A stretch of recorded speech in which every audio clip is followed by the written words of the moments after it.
Well, there's Barrell. He's seen all that happen. He's seen that Lewis didn't start well. He was standing behind him when it all happened. And Linford Christie, too, had a good view of that. But if Lewis can start in the final, Barrell is no certainty.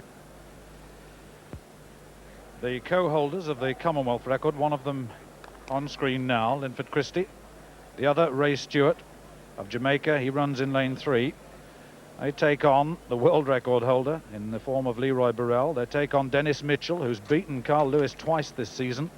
They take on the world junior record holder, Davidson EZINWA of Nigeria, only 19. He's run 10.05.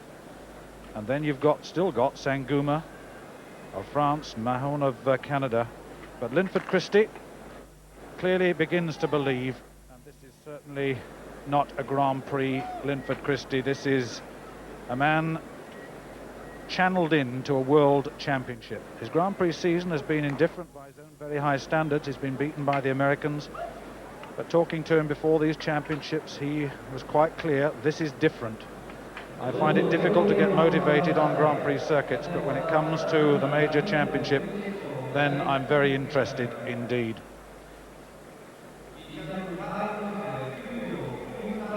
As they're getting ready for this, which will go in a few minutes, just watch Lewis starting. My impression was he stood straight up. He didn't keep hard and low, and that's what you've got to do coming off those blocks. He's been practicing that out in the warm-up area, and he got it all wrong when it mattered under pressure.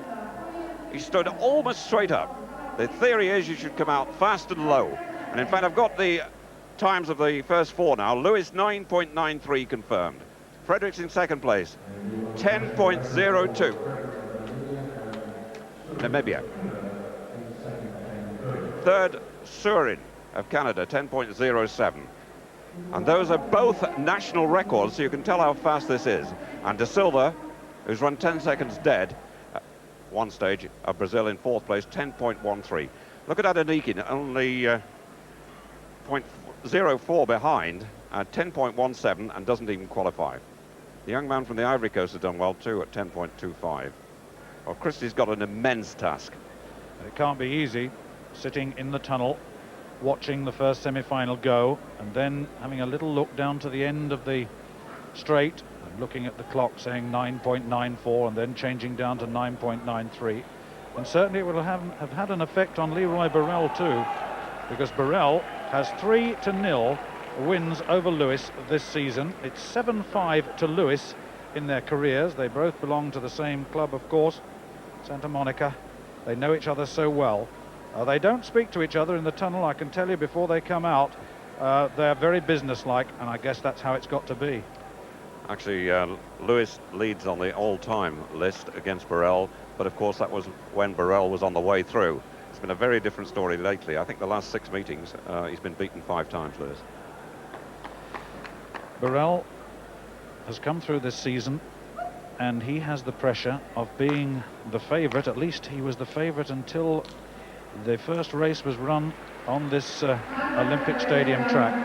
And then this fella came along and ran 9.80. Yes, there was wind assistance, but my goodness, that was very impressive. And it couldn't fail to impress his teammate Leroy Barrell. Look at Lewis sitting there watching, wondering, how will Barrell go?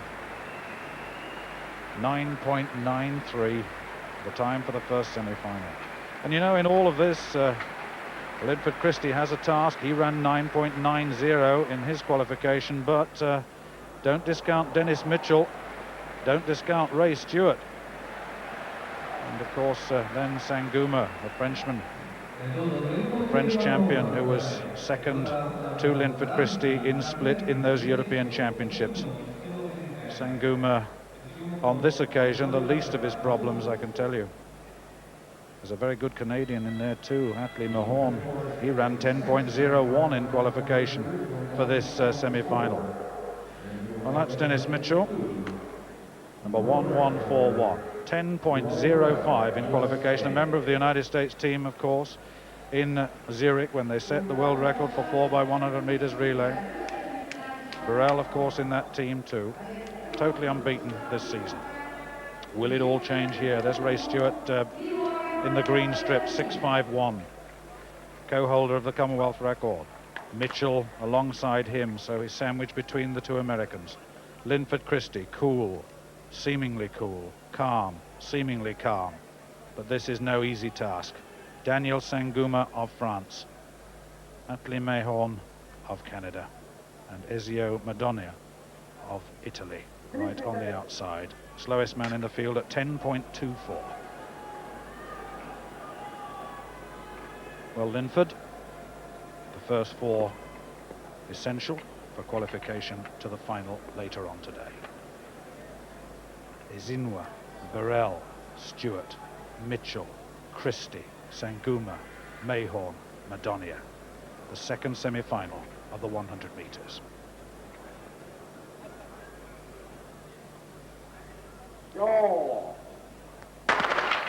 Away first time, and Barrell got away very well indeed. And in lane 4, Mitchell going well at the United States. Here comes Barrell through on the inside, and Christie coming through very quickly at the end. Barrell takes this, and Christie, well, it looked like Mitchell from Christie.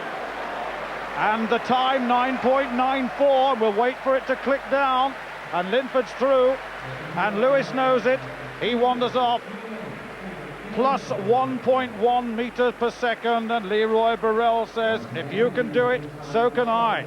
Linford looking across. The scoreboard now showing the race high above this stadium. Linford, I think, in third place, with Ray Stewart of Jamaica making up the fourth place. It's very close indeed for second place. Very close. I think the important thing is the four named are through, but let's have another look and see whether Linford Christie did get through on Mitchell. There is some doubt about it. Barrell in lane 2, clear. Now, did Christie overtake Mitchell? He wasn't sure. We weren't sure. Now, did he get his chest to the line first? He could well have done, looking at this on the second time of asking. Still difficult. We'll have to wait for the photograph. I think he'd have got there if he hadn't got anxious about it, actually. He started to lunge for the line a little bit early, but it's still very, very close indeed. Well, Leroy Barrell, we've said much about his start. Look at that grimace, that drive, that sheer power out of the blocks. And really, once you get the momentum that he's got, he's so difficult to catch. But Lewis certainly is the man that could do it. But the factor is, can Lewis get away soon enough? Can he get away well enough? And then can he sustain it and build on it? Or will Barrell take him? And by the way, I've never seen it more clearly illustrated. Barrell, it's not talked about a great deal, is blind in one eye. And you can probably see that as the strain shows in his face. It's the right eye. He's a tremendous starter, but he's got to win that race in the first 40 meters against Lewis. Ray Stewart of Jamaica coming right back to form. He's been right out of form for the last 18 months and at odds with the Jamaican Federation. But you see how Barrell tightens up in the closing stages when he's under pressure. Christie lunges very early, and it may have been a mistake, but it's very close. Yeah, I think we'll have to wait for the photograph on that one, but certainly Linford is through, along with Dennis Mitchell and Ray Stewart, the Jamaican, so the two Commonwealth record holders are through, certainly, so the big four are through, and I can tell you that the time didn't change, so the official time is 9.94, so Lewis has the advantage going into the final of just 1/100th of a second. Well, what a final in prospect. The Ben Johnson, Carl Lewis, Christie clash caused all sorts of excitement in Seoul, then turned out to be such a fraud. But Christie, like Lewis, is not starting particularly well. He didn't start as badly as Lewis, but his pickup's not very good either. But certainly this is a very different Linford Christie here to the one we saw running in Zurich. He's a man with real desire, a man who believes in himself. He's not afraid. He's the European champion, the only European to have dipped under 10 seconds, and my goodness me, that is the form that he's going to need in the final. It's looking good. It could be on for a medal. It's going to be very, very close, though. The news is that Christie's been given third place. There's the result, 9.94 for Barrell, 100th of a second slower than Carl Lewis. In second place, Dennis Mitchell, given the same time as Linford Christie, and that is a personal best for Dennis Mitchell. And Christie is only just outside his European and Commonwealth record. And that early lunge did him no good at all. And Ray Stewart is the fourth qualifier. And Christie, the only European through into the final.